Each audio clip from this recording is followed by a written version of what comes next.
morning mga katindahan! Welcome kayo dito sa RTW ni Madam Claire! So for today's video nga mga katindahan na yan, may hawak tayo dito na ice box! Yan! Napakalaki mga katindahan yan! Yak-yak ko siya! 45 liters ito mga katindahan. Bakit ako may ice box ngayon? Dahil mga katindahan nga is, diba, nagbibenta nga tayo ng yelo.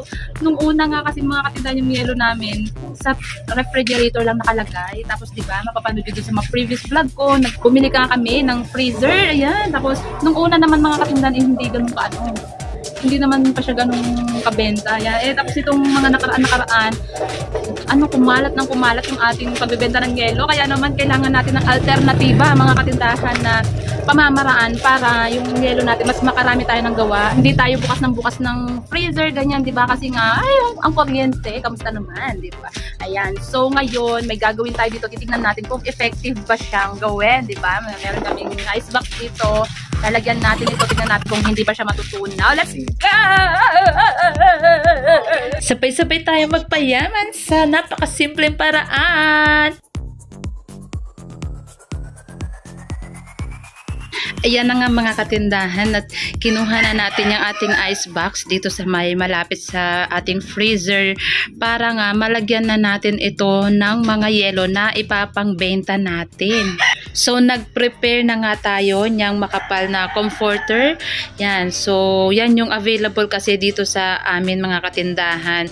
Kaya naman, naku, paniguradong madadagdagan na naman ang kita natin sa ganitong pamamaraan mga katindahan dahil nga the more na meron tayong may lalagay dyan sa ating ice box is the more na mas makakarami tayo ng mabubuong yelo sa ating freezer, 'di ba? Kasi hindi siya bukas ng bukas. Lalo na nga doon sa mga paisa-isa lang naman ang binibili. At sinimulan ko na nga na maglagay ng mga yelo, mga katindahan dyan sa ating napakalaking ice box. Pinakamalaki kasi yan na sukat mga katindahan, 45 liters. O, diba?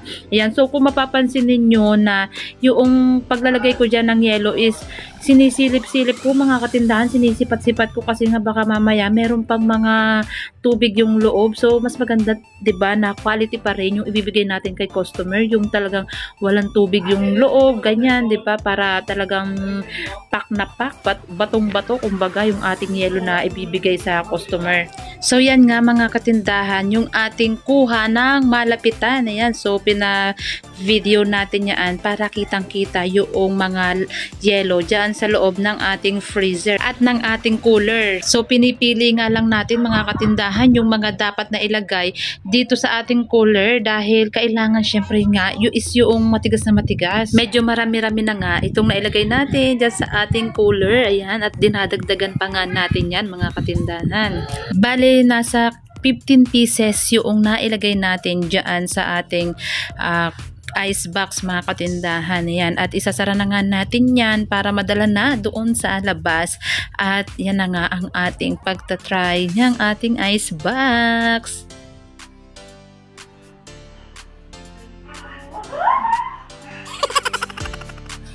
Always manifesting talaga tayo dapat mga katindahan, di ba? Para talagang mamagnet natin lahat ng swerte sa buhay. Lahat ng makapagpapayaman sa atin, hindi ba? Wow. Come on. Come to mommy. Come to Mamiya.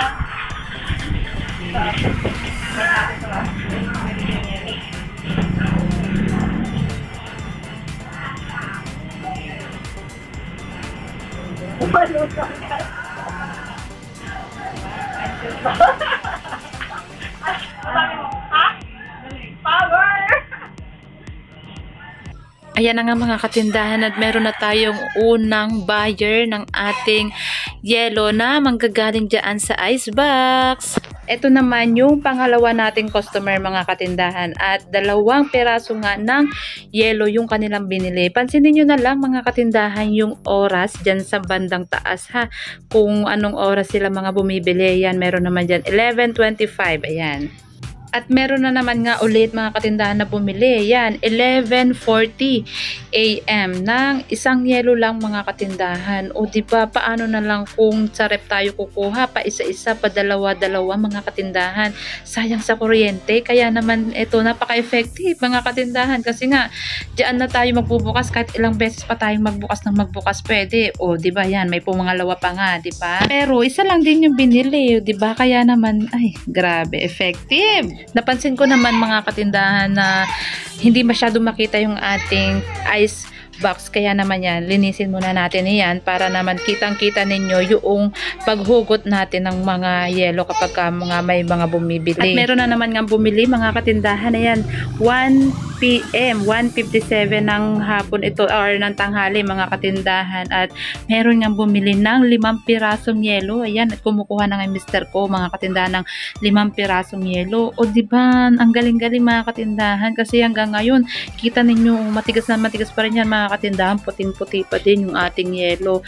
Grabe, diba? So kung meron nga tayong ganyan, makakatipid na nga tayo sa kuryente, mas makakarami pa tayo ng magagawa na yelo, diba? Kasi yung ating freezer is hindi siya bukas ng bukas, diba? So mas may ipon ng may ipon yung mga lamig. At yan naman nga mga katindahan, yung ating mga ginagawang yelo. Ayan, so meron ako dyang lagyanan na 2 tumbler na medyo maliit. Dahil nga may ice box na tayo na paglalagyan, is naku, baka hindi lang 2 tumbler yung magagamit natin, kasi napakalaki nitong ating nakuha na ice box. 45 liters mga katindahan, Orocan, o diba?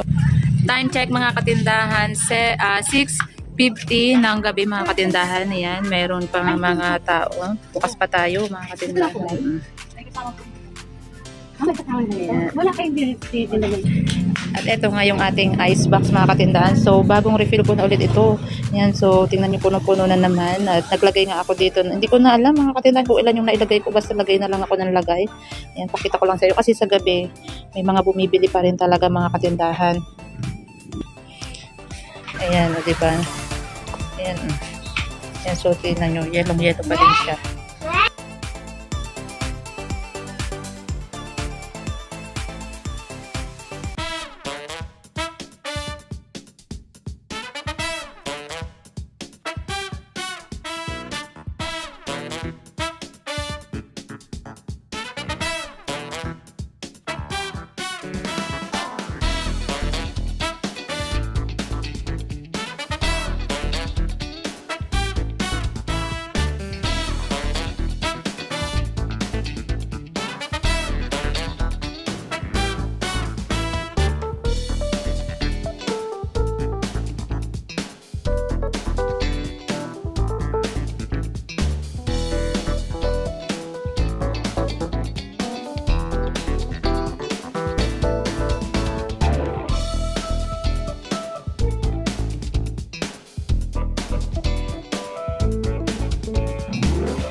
So, ayan lang muna mga katindahan for today's video.